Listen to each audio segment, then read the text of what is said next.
शरद ऋतु की पूर्णिमा आ गई। भगवान श्री कृष्ण वृंदावन पहुंचते हैं। जैसे वेणु वादन किए, सारी गोपिकाएं घर का संपूर्ण कार्य छोड़कर जो जिस भाव में थी, कोई बालक को स्तनपान करा रही हैं, छोड़ करके अतृप्तावस्था में चल दी, कोई पति को भोजन करा रही हैं, छोड़ करके चल दी।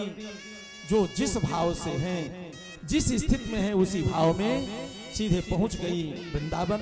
कन्हैया ने देखा शरद ऋतु की पूर्णिमा पर सारी गोपिकाएं आ गई, सबका स्वागत करता है। ये गोपी कौन है आप सब जानते हैं। गोभी इंद्रिय कृष्ण रसम पिबती थी गोपी।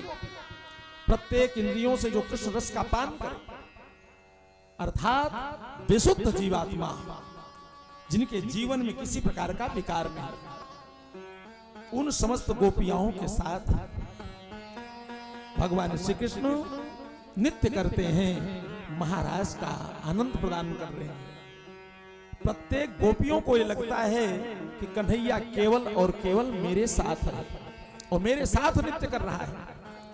ऐसा भाव हुआ, बहुत अच्छी बात। लेकिन कुछ समय के बाद प्रत्येक गोपियों, जितनी गोपिकाएं थीं, सबको यह आभास होने लगा कि कृष्ण केवल और केवल मेरे साथ है, मेरे साथ गलबही आकर के नृत्य कर रहा है। और भगवान कहते हैं कि सब चीज तो मैं स्वीकार कर लेता हूं, लेकिन व्यक्ति में अगर अहंकार आ जाए तो उसे मैं ग्रास कर लेता हूं। किसी चीज का अहंकार नहीं होना चाहिए। तो गोपियों में अहंकार आया कि कन्हैया केवल और केवल मेरे साथ है। भगवान श्री कृष्ण अंतर्ध्यान हो गए।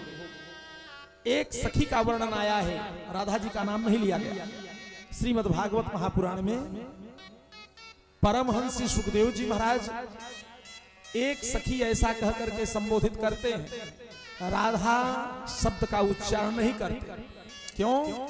इसका मतलब यह है कि पूर्व जन्म में परमहंस श्री सुखदेव जी महाराज तोता के रूप में थे गोलोक में, और वहां राधा राधा कहते थे। एक दिन मैया राधा ने पकड़ लिया, वत्स कृष्णम बद, कृष्णम बद।